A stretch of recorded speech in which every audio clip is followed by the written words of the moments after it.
Salut! I hope you're all doing well and you are ready to learn some more French. If you need more visual cues, please download the notes which are posted in the description right below. So today we are going to start with a pronunciation tip. Please keep in mind that I was born and raised in Paris, so my pronunciation tips might not apply to every Francophone country.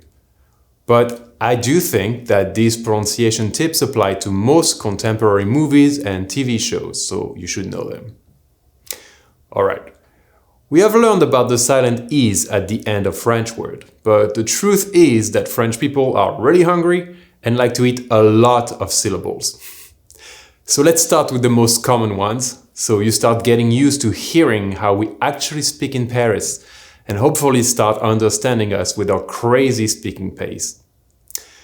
The problem you often run into is that the rhythm of the words is completely different between the French you learn and the French Parisians speak. I'll explain that rhythm thing at the end of the example I'm about to use. So the first three words we almost always eat up or chunk on are the negation word ne, the subject pronoun je, and the preposition de. To exemplify this, we will use a sentence that you should all understand by now. Je ne mange pas de croissant. Which means, I don't eat croissant. I'm going to show you how the three words I mentioned are going to almost completely disappear one by one. And at the end of this example, you will hear the full sentence the way we actually pronounce it. Okay, first the negation word ne will either completely disappear, or if it doesn't fully disappear, we will pronounce it as a barely audible mm. So either je mange pas de croissant or je ne mange pas de croissant. Now, the subject pronoun je will often become a single j sound or even sh sometimes. This means that our sentence would now be je mange pas de croissant. Finally, our preposition de will almost always end up being a single, barely audible d. So now, I'm going to say this sentence as I would say it in a regular conversation. We have learned je ne mange pas de croissant, but you will hear je mange pas de croissant. Again, hear the difference. Je ne mange pas de croissant. Je mange pas de croissant. This can be confusing because the rhythm changes dramatically.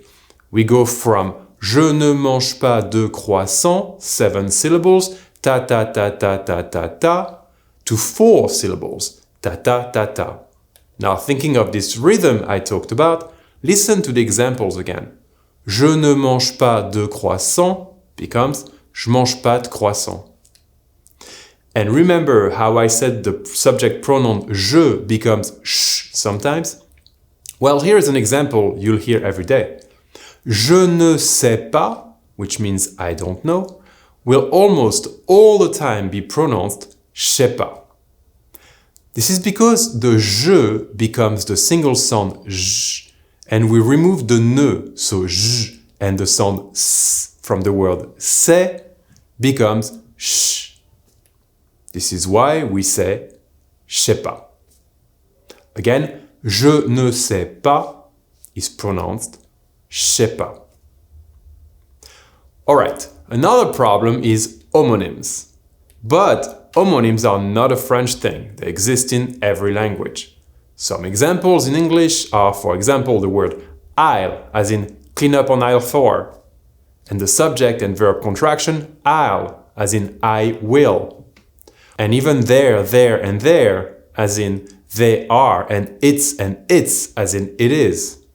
So just like in English, in French, you should just be aware of some of them, because context will be the only way to know what someone is saying. There's a somewhat extensive list on page 102 in the book, but I'll give you one so you can see and hear them.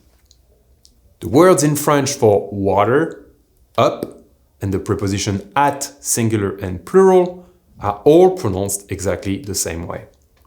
So water is eau, up is o, and at is o or o plural. It's also the same as the actual letter O, O. This is why the sentence On boit de l'eau en eau au studio might be confusing at first. But if you need to surgically analyze this sentence at first, eventually, you'll get used to it.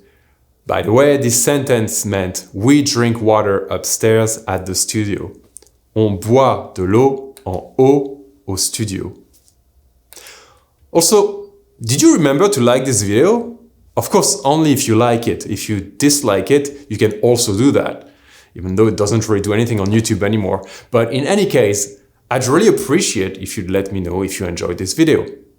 And also, looking at our analytics, it seems that over 60% of you are not subscribed to our channel. Now, I'm not forcing anybody, but of course, if you are not subscribed, as in you see the word subscribe in a button under this video in red, if you feel like it, don't hesitate to click it and help us out. We're almost at our goal actually for the end of the year.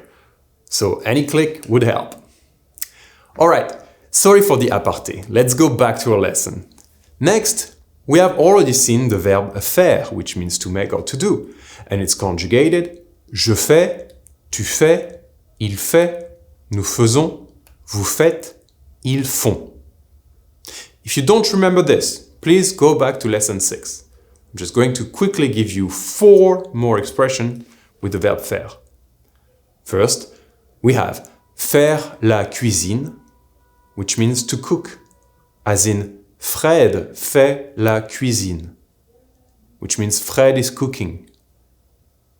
Second, we have faire la vaisselle, which means to do the dishes, as in nous faisons la vaisselle. This means we do the dishes. Third, we have faire la lessive, which means to do the laundry, as in ils font la lessive. This means they do the laundry. And finally, we have faire la queue, which means to stand in line, as in je fais la queue. This means I'm standing in line. Then we are going to see the 2 ways of using the verb jouer, which means to play. Even though we can use the verb faire for sports and instruments, the verb jouer still works. You can just decide which verb you prefer. Although for games, we will need to use the verb jouer. Alright, there are 2 ways to use the verb jouer, as I said, and unfortunately for both, you will need to know the gender and number of your object. The first one is for instruments. We will use jouer de la for a feminine instrument, jouer du for a masculine instrument, and jouer des for a plural instrument. Now, there are not really a lot of plural instruments, so I'll skip this one in the examples. The most common one in English is drums, but in French it's actually singular and feminine. So this is why we say je joue de la guitare, as in I play the guitar, because guitar is feminine. And je joue du piano, for I play the piano, because piano is masculine. Another way to use the verb jouer is for sports and games like video console or board games or any type of game really. For that, we use jouer à la for a feminine game or sport, jouer au for a masculine game or sport, and jouer au with an X for plural games or sport. Here are some examples. Je joue au basket, for I play basketball because basketball is masculine in French. Je joue à la console, for I play the console because the console is feminine in French. And je joue aux échecs, for I play chess because chess here in French is actually plural. Alright, we're almost there. But before I get to our last bit, I'd like to see you use what we just saw. Can you tell me in the comments below what you play, whether it's a game, a sport, or an instrument? Reading your comments during the week is really heartwarming and motivates us to keep going, so please don't hesitate to pause this video and write one down. Alright, our final point is how to use comparative with adjectives in French. Comparatives in English are when you use more with an adjective and than, or less with an adjective and than. For example, John is more beautiful than Peter, which can also be said, Peter is less beautiful than John. In English, you shorten a lot of the more with adjective to an adjective with the ending er, as in John is taller than Peter, or Peter is shorter than John. While in French, it doesn't happen except for better and for worse. So we learn the normal way, and then I'll show you the exception for better and for worse, like if I were marrying you. Alright, first, the word for more is plus, and the word for less is moins. Now, the word for than is que. Knowing this, you can simply add any adjective in between and make the sentence just like in English. Although, remember not to use the shortened form. So to say John is taller than Peter, I want you to make a huge English grammar mistake in your head and think John is more tall than Peter. So this would be in French, Jean est plus grand que Pierre. Now, if we want to say that Peter is less tall than John, we would simply change the word plus, which means more, for moins, which means less. And it would be Pierre est moins grand que Jean. Now, remember I mentioned there were two exceptions? Well, just like in English, where more good becomes better, in French, plus bon becomes meilleur. This is why this steak is better than this fish in French is ce steak est meilleur que ce poisson. Now, keep in mind that comparatives use adjectives and adjectives agree in gender and number with the noun. So don't forget that there's a feminine and plural form for all these. If I say this salad is better than this soup, we would put an E at the end of meilleur. As in, cette salade est meilleure que cette soupe. Finally, the comparative worse than has two forms, the shortened one and the regular one. It's way more complicated than what I'm about to say, but for now, let's just learn this. For food, we use the regular form, so we say plus mauvais que, as in, ce steak est plus mauvais que ce poisson. But for everything else, we use pire que, as in, la série est pire que le film, meaning the TV show is worse than the movie. Okay, while we're there, why don't I also show you the two superlatives for the best and the worst? Remember, there's masculine, feminine, and plural for all of them. The best is le meilleur, or la meilleure, or les meilleurs. And the worst is le pire, or la pire, or les pires, depending on if you're talking about something masculine, feminine, singular, or plural. Alright, that was it. We are done for this week. I hope you enjoyed this lesson. I try to put as much as I can in a small amount of time so you can use this as a resource without feeling like you're going over the full hour lesson. I'd like you to keep this as a resource. You've probably seen that in the red bar below I'm putting chapters. Or you can click the chapters directly at the very bottom of the video description if you scroll down. This way, if you forgot something about a specific point, you can jump back to a video and click on that particular point.